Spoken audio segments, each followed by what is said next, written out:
This is Making Stitches, and today we'll hear from two creative businesswomen who, despite having their own sewing business, like so many of us, find it hard to carve out the time to sew for pleasure.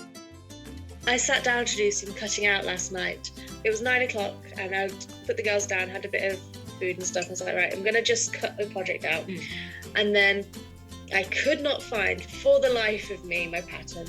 And so instead of cutting out and doing any remotely creative thing, I just sorted all my dressmaking patterns out. So now they are all labelled and tidy and in the box under my bed. But no sewing happened. I would say I'm exactly the same boat. I spend so much time organising and reorganising and not actually doing any sewing.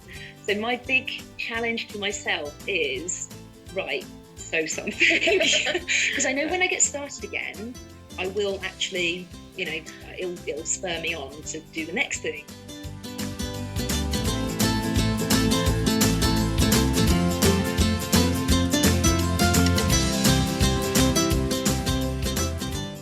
Hello and welcome to Making Stitches. I'm Lindsay and I'm really pleased you've been able to join me today.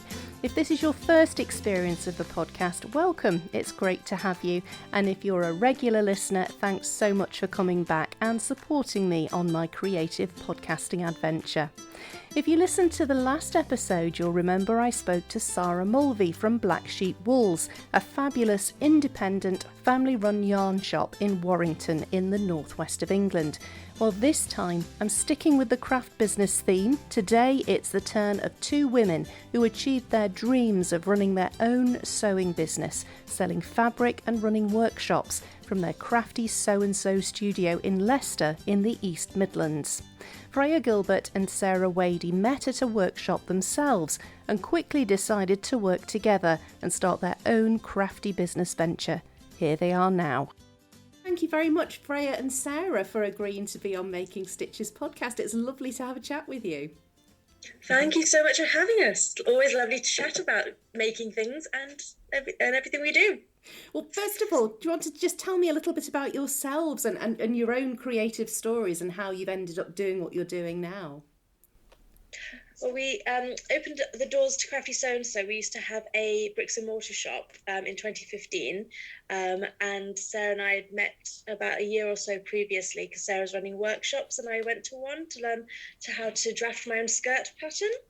And we started chatting about this mutual dream that we had to open up a fabric shop. So we kind of started plotting and working towards that, and it made it a reality about a year later. And then we were there for 5 years, and then obviously with COVID kicked the door down, almost literally.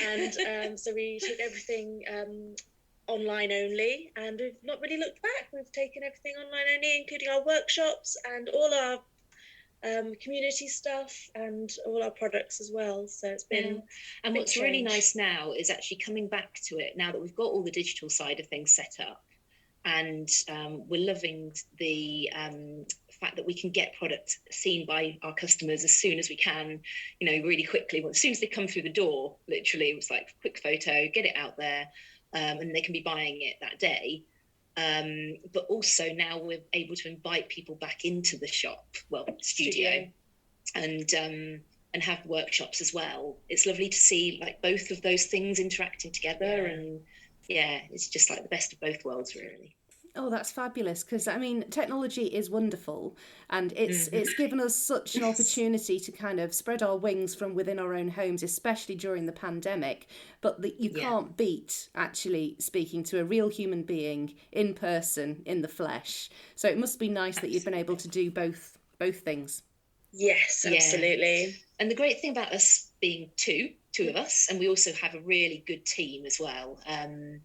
We are available for people. So all the way through, even when we have just been online only, we've always invited people to email us questions and kind of talk to us about their projects. We've done live online workshops, which are all live. So it's not like a pre-recorded thing. People can ask all the questions that they want to in the workshops. And it was also a great way for us to kind of connect with people as well. because the pandemic has been a little bit of a weird and lonely time, and having that connection has obviously benefited our customers, but also really benefited us. It's been really lovely to be able to keep those connections with customers through the live onlines. Like, they've made all the difference, because we've made some really good friends through workshops who've come to a lot of our events, and so we felt like we could still maintain those relationships and keep in touch with people through those things. So that's been brilliant. And have you found that you've kind of, through the pandemic and lockdown and everything, that your client base has expanded as people have become more interested in doing something with their hands? What's really interesting is, yes, it has. It's, I feel, become more sewing based. So we used to do quite a lot of mixed crafts sessions where we'd invite tutors in. But during the pandemic, we had to kind of pare that down to just really focus on sewing.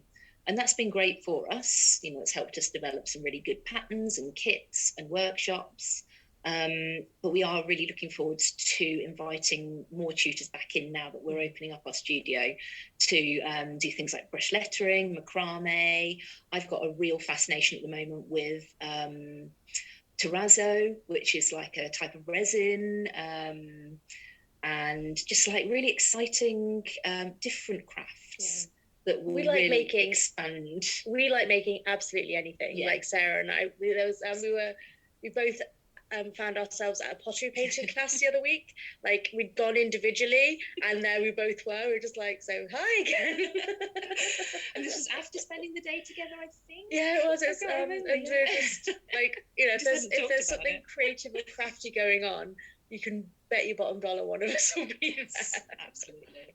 And what's been really interesting about the live online workshops, sewing ones, is that obviously we've been able to attract people from outside of Leicester. So we've expanded out to the whole of the UK, and we've even had a couple of people from abroad. So I had somebody from France join us for a workshop a couple of months ago, and that was a real novelty. It was great. It's like, yes, we've gone international.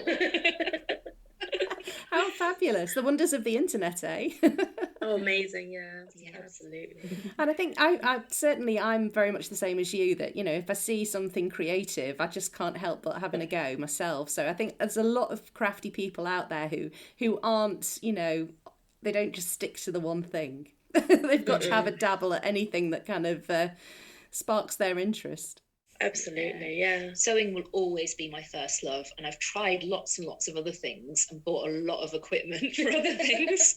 So I have to say to myself now, I'll go to workshops to do these other crafts and use the equipment and materials that they've got there to see whether I really love them. And if I then, after that workshop, love them, then I'll invest in all the equipment and things. And that's why it's great being able to bring people back here now, because we're just about to get some new Janome machines for the studio, and we've obviously got all the fabrics, materials, tools and things like that for people to try here before they buy, rather than investing hundreds of pounds, which could be quite off-putting, stop you starting a new hobby.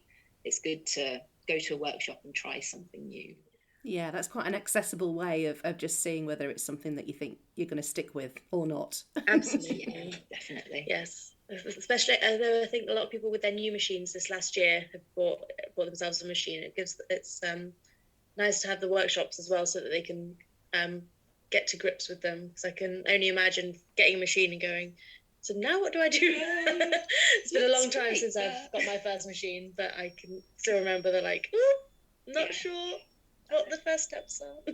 And how do I thread it? And how do I change my broken needle? And then just leave it for 6 months in a cupboard because you can't face it. All the very real problems that come up.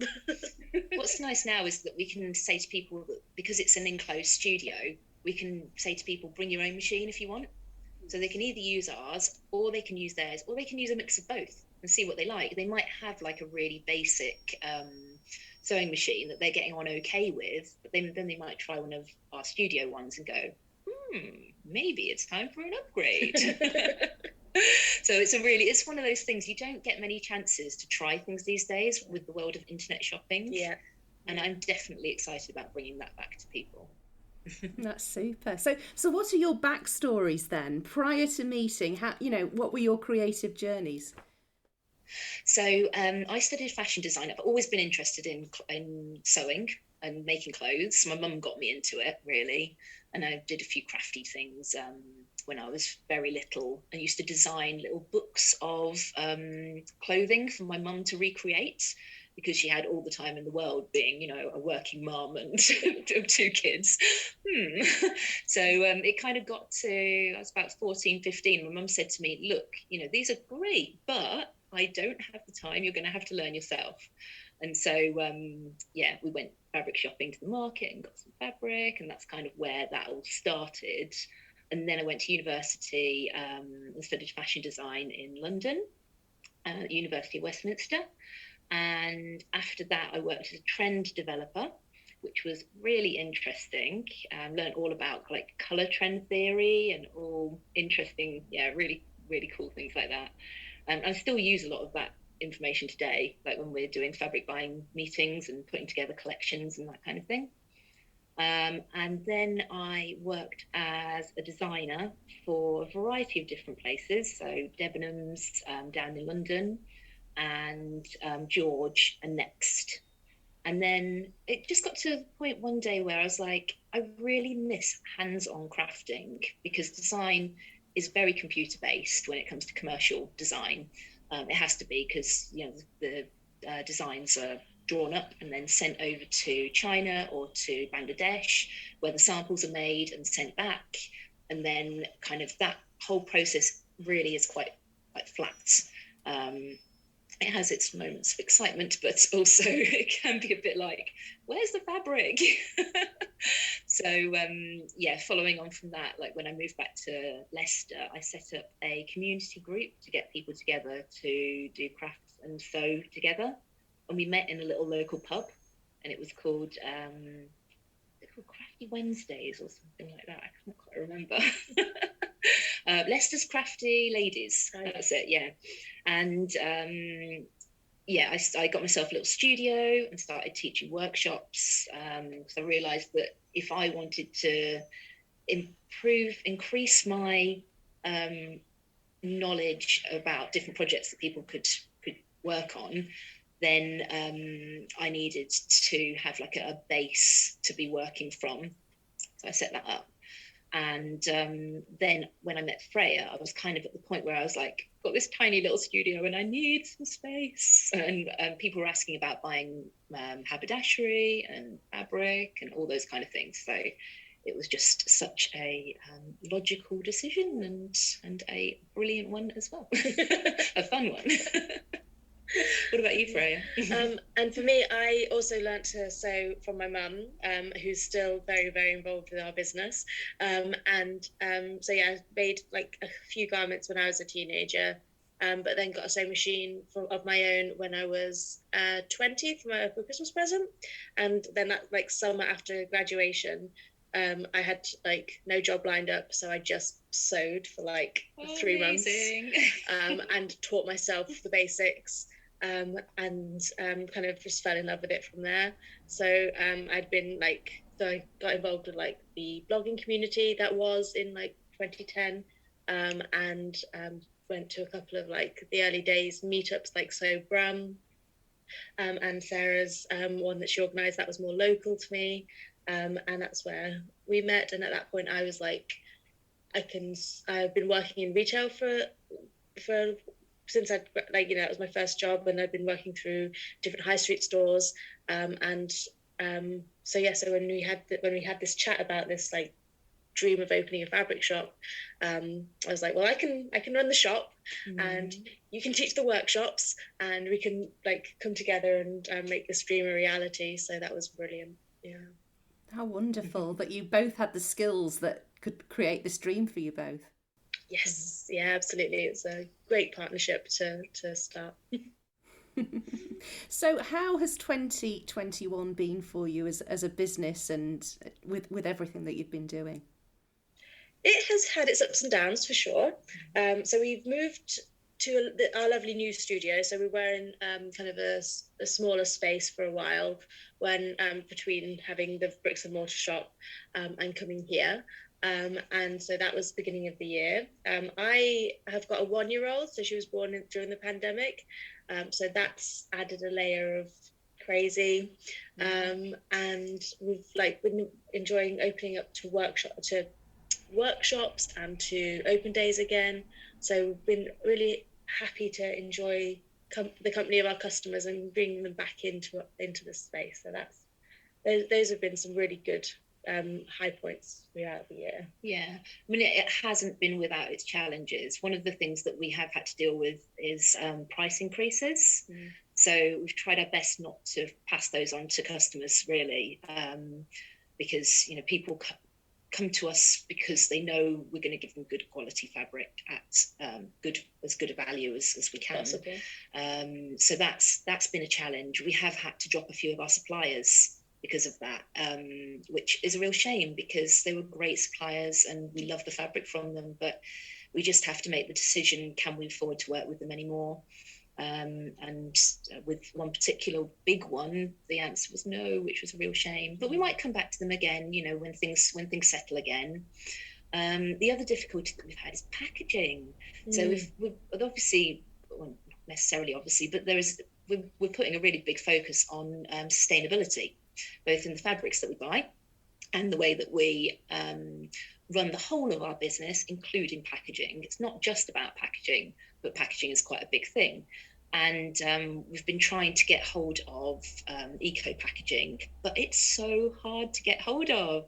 There's a huge cardboard shortage, there's delays. We were looking at our usual supplier couldn't supply us until mid-December, I think it was. So that's been tricky, and it's problems like that do take quite a long time to solve. They take a bit of time out of the time when you want to be shouting about the lovely fabrics that you've got and running the workshops and things like that. So yeah, that's been a tricky thing, but we've got around it in a good way. We found some solutions, and we always do, and we always, whenever there's a problem like that, we always kind of sit down together. We consult other businesses as well. The great thing about the sewing community and crafts community as a whole is that we do have lots of friends in the community. So if we do have a problem, it's like, so and so, can you help us? And they'll usually, there'll be somebody out there that will have a good solution. And something that's been really nice that's come out of this year through doing that is some collaborations. So we've done quite a lot more collaborations. We've had our patterns in the So Hayley Jane box twice now, in fact. 4 times total. Well, 4 times total, over the last 3 years. So that's been brilliant to know that we want to kind of keep that going and keep part of that. Working with other small businesses is by far one of my favourite things about our job. We get to collaborate on not all the time, but on when we do, it's really good fun to collaborate with others and put things together that's really special. That's got a bit of both businesses in, and it's unique and wonderful. And the really nice thing about working with small businesses is that they kind of understand the pressures other small businesses are under. So sometimes when you work with big businesses, it can be a bit scary because they've got these huge infrastructures, they've got lots of people who can help, and if things go wrong your end, you kind of think, oh, I've really let them down. It makes you feel extra small. Yeah, it does. Tiny. Yeah, but working with the other small businesses, as long as you keep the communication up, which is a nice thing to do anyway, it's allowing us to explore new products, new services that we can offer without it being terrifying. We're working with a tutor who teaches in Wellingborough, I think it is, and she is buying our teaching packs. So she buys packs of materials to sell to to send to her customers as part of their workshop package. And then she does a Zoom or an in-person class where she'll use those materials, and she knows from us that she's got the instructions, she's got everything that she needs. She doesn't have to worry about that side of things. She can just worry about selling the tickets, getting the people in, and making sure that they have a great workshop experience. And that's a great way of working with her. I'd love to do that with more people. Oh, that's great. It's so nice that I've seen it a lot when I've been speaking to small businesses, is the support and the community is so important. And the fact that you can work together and help each other, it's mutually beneficial, isn't it? It's brilliant. Totally. Absolutely. Yeah. Now, amongst all this busyness with your business, do you have time to sew for pleasure? I sat down to do some cutting out last night, so this is just a little anecdotal story, but sometimes, but it was 9 o'clock and I had a bit of, put the girls down, had a bit of food and stuff. I was like, right, I'm going to just cut the project out. And then I could not find for the life of me my pattern. And so instead of cutting out and doing any remotely creative thing, I just sorted all my dressmaking patterns out, so now they are all labelled and tidy and in the box under my bed, but no sewing happened. I would say I'm exactly the same boat. I spend so much time organising and reorganising, watching programmes on how to organise and not actually doing any sewing. So my big challenge to myself is, right, sew something, because I know when I get started again I will actually, it'll spur me on to do the next thing, and I'll make little chunks of time. Yes, breaking it down is into smaller goals is my intention. I mean, the last thing that I sewed, I'm doing quite a lot of practical projects at the moment. I did sew a jumper for my husband, and that is like the last garment that I made, and I'm really proud of it because I've been meaning to make him something for about 7 years now. I'm not even joking. I think the last thing I made him was a shirt, and he does wear that, and over. That was years ago. But this jumper was, was fantastic, and I feel like I've done that now. I can put a tick in that box, and I don't need to make him another 7 years. For another few years at least. But yeah, the last thing I made a couple of nights ago was some reusable kitchen towels. So I'd seen them in a shop, and I thought, I could buy those, or I could make them. And I think that's something that we were discussing the other day, isn't it? It's like sometimes you have to make the decision to support other businesses, other small business sewing businesses, and buy things from them rather than taking time to make things. I'm glad that I made the reusable kitchen towels because I had the materials already. But going out and buying those materials and then doing all the cutting and all the sewing and things like that, it might be better for me to spend my time doing something, sewing something else, and support the small business and buy from them. So it's kind of weighing up, like... My approach is that, like, I could make that, but will I get round to it? Yeah. And so if I'm not going to get round to it, and I think, like, that's going to be at the bottom of the to-do list, then I try and buy from the person who's already made them and is running a little business from it. So. Yeah. But I am really excited about this weekend. We've got a sewing day that we're going to, kind of outside of work, but it's kind of everything sewing is to do with work. And I'm going to be making a jacket, and I need a jacket.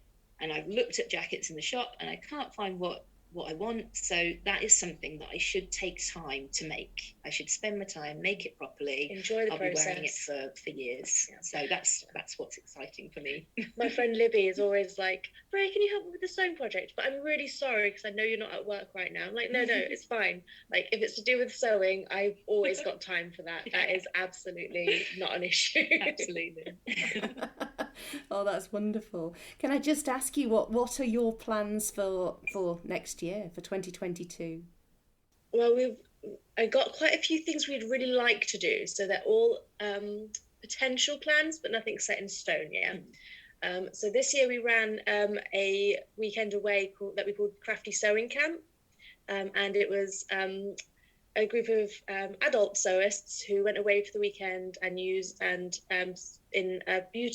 the grounds of a beautiful manor house, and we used their kind of teaching rooms, classrooms, and their bunks to stay.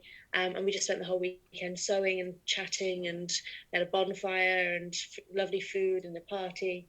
And so we'd like to do that again. Pizza pajama party. For me, for me, that was definitely a highlight. Definitely pinnacle of the weekend. So we'd like to do that again, but it was like organising it during a pandemic, so it was meant to be 2020 and then it got pushed back a year, and so that was probably the most stressful thing that's happened to me in the last 12 months, including having another baby and moving the studio, and various other things. It's just one of those things you kind of get right to the end and you're like, oh, got to think about that. Oh, got to think about that. And it was such a good idea in 2019 before we knew how stressful it would all be. So in a non-pandemic year, then it could be brilliant. Really looking forward to doing something like that again, because it will be 100 times more straightforward. And nothing went wrong. It was all really great. We got some great feedback. Everybody had a brilliant time, and they are almost literally knocking down our door for the next one. They are keen to come back again. We get like at least monthly, if not like every couple of weeks, we get a message saying, any news? And we're like still coming down from the last one. But genuinely though, we would like to do that again. That was really fun. All in. And the other thing that we have done in the past is a dressmaker's ball. We ran that a couple of years ago and it was fantastic. We'd love to do that again. So we're kind of like deciding, do we do either or both? We'll see. And I run a kind of part of the business called My Handmade Wardrobe Patterns, which is our dressmaking patterns side of the business. So we're looking to really ramp up the pattern releases for that. I've got a really good team starting to build up of pattern testers and a coordinator for that. So that's really exciting. We're going to carry on doing lots more projects for Love Sewing magazine. We do a monthly project for them at the moment, and releasing more of our workshops as kits and patterns for the Crafty Sew and So side of things. And the other thing that we're looking at doing is doing more of the in-person workshops as weekenders. So we've got a jeans making weekender coming up in January, and that's something that we'll be planning to do every couple of months in the studios.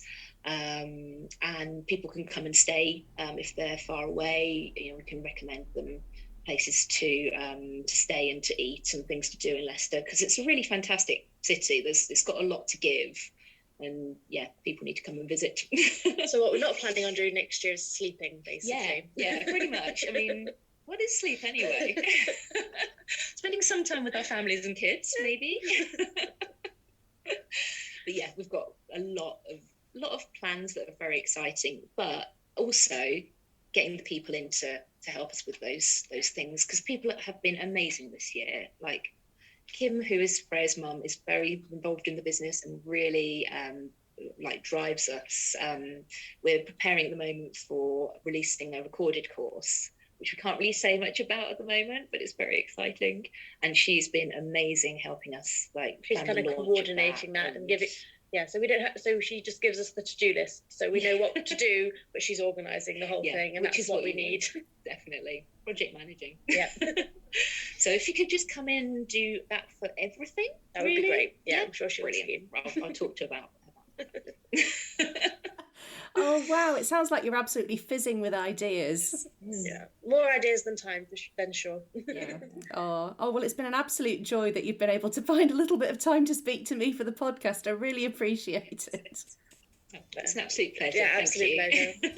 Aunt Sarah and Freya are a great team. They work well together and their enthusiasm for what they do is clear. I'm really grateful they were able to find the time to speak to me for Making Stitches. If you'd like to find out more about Crafty Sew and So, you can find links to them in the show notes for this episode.